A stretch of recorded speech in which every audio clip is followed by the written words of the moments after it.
Hi, everybody. This is Jim. It's Song Tripping on Friday, April 5th, 2024. We had a little earthquake here on the East Coast, shook the house for about 5 seconds. It was a lot of fun. Hope everyone's well if you did get shaken up a little bit. Anyway, I want to update you on things that I've been listening to, some interesting new finds, and also probing the bowels of the man cave in the basement where all the records are stored and the CDs. So I guess I'm going to start with the highlight, and that is in a previous video, me and my friend Jim Morris, we did a deep dive into the Strawbs Deadlines album and did a shootout, and we really had a lot of fun digging into that and comparing the different versions.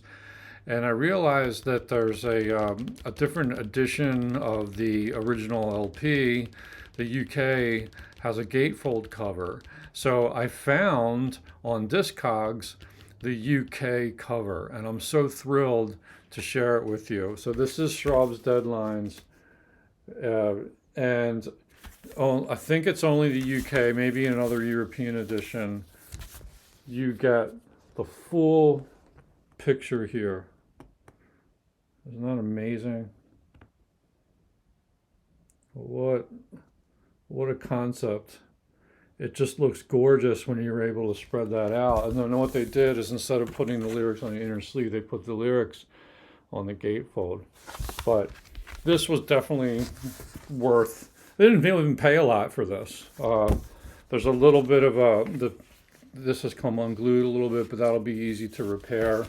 So definitely a nice addition to the collection. Let's look at it one more time. Designed by Hypnosis. Okay. Also, been listening to a lot of Let me do title streams first. So we've got the Eugene Ormandy saga continues. I'm not going to share the albums I've been listening to, but I'm still going through. I believe it's still like the mono stuff. It's just great, like morning listening for me when I'm sort of winding up for the day. But I did want to feature this album that is probably the most popular album being listened to right now, and that is Cowboy Carter, Beyonce. Finished listening to it this morning, and I have to say, and I'm by no means, a fan of Beyonce. I think Beyonce is like super talented. She's great, but I don't really follow her career very closely. And this has sort of been touted as a sort of a country crossover type hybrid thing. I'm not sure what people are calling it, but whatever.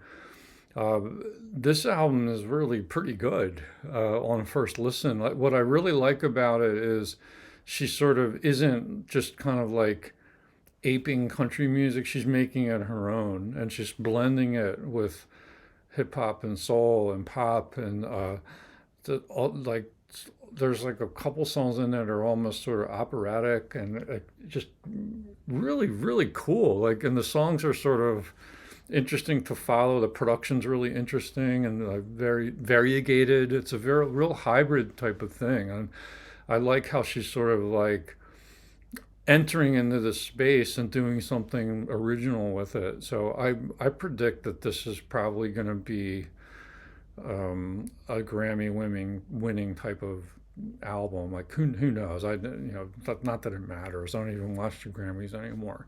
But this album's got to be super popular. Apparently the critics really love it, which doesn't mean anything. But I wonder how it's going to play to her fans and what kind of crossover appeal it's going to have. I mean, she's like on top of the heap anyway. But if you haven't had a chance to listen to it yet, check out Beyonce, Cowboy Carter. Okay, on to CDs.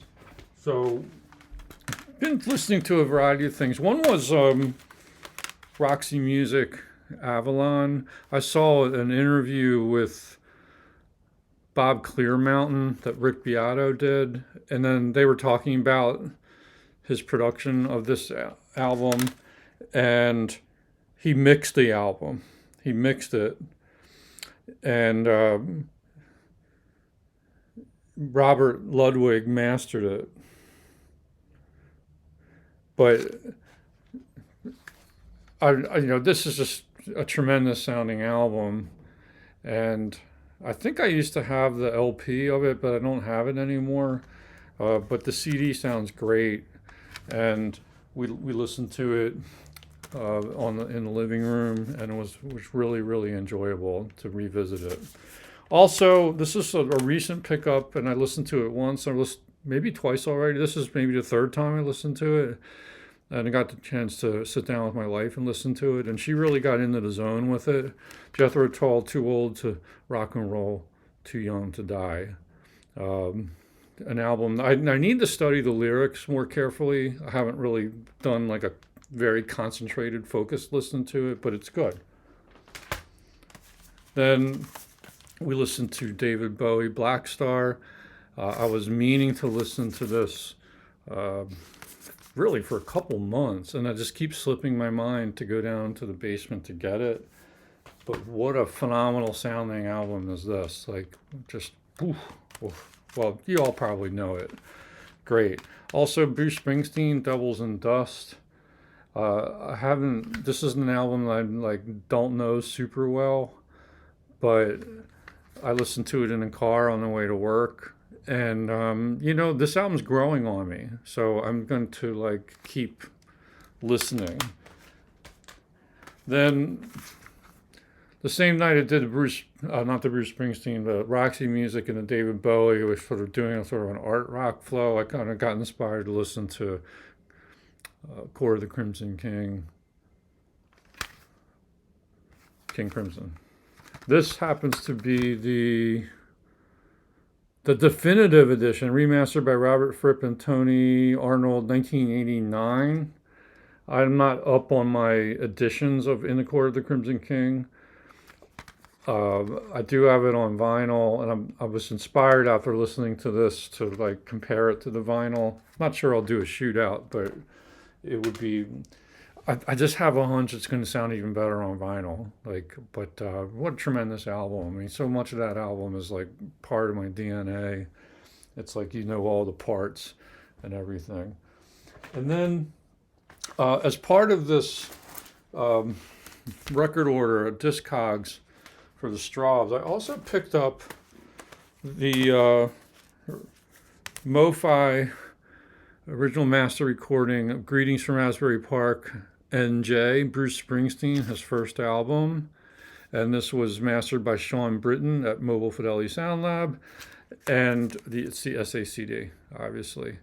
So listen to it.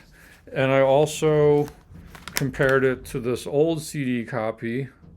And this, I think it's just a generic old CD. I haven't done the research yet. But this is going to be the subject of a shootout soon. Some interesting discoveries on this. I also have it on vinyl, so I might throw that into the mix for comparison purposes. But really nice to get back into that.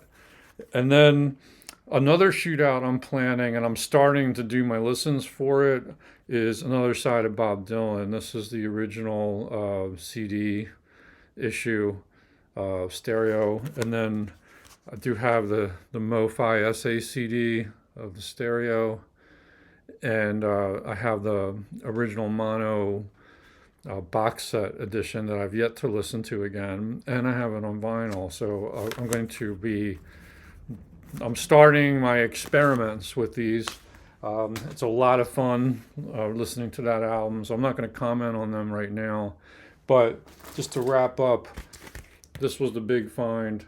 I will say one other thing. When I put this record order together, I got the Strawbs, I got the Bruce Mo-Fi SACD, but then I also ordered just a collection of antiques and curios, the live album by the Strawbs, which I never had on vinyl, and alas, the record that was included with that, the cover's in great shape, but it's the wrong record. The record is from the Witchwood, which I actually got on vinyl not that long ago. So I was pretty bummed about that, but I'm not sending the record back. I'm going to keep the cover. And, somewhere along the way, the record gods will bestow that album once again, and I'll be able to complete the set, cover with record. Anyway, Strawbs Deadlines. Check it out if you don't know this album. If you want that gatefold, look for the UK edition of the album. It's out there if you research. You got to do your research. I recommend going to Discogs and you can find just the right copy. Anyway, that's all for now. Hope you're listening to some cool stuff. Let me know what you're listening to. If you have any comments on these versions, I'd be curious to those of you who are King Crimson fans. Like, what do you think of that definitive edition? Is there a better CD version out there? I really don't know. So you can enlighten me. And if you've also listened to the Bruce Springsteen Greetings from Asbury Park SACD, I'd love to know your thoughts on that. I am going to do a shootout. I promise I'm going to do that. That's coming up pretty soon. Anyway, for now, I'll call it quits. Hope everyone's doing well. If you're new to the channel, I hope you like and subscribe, and we'll see you soon. Bye-bye.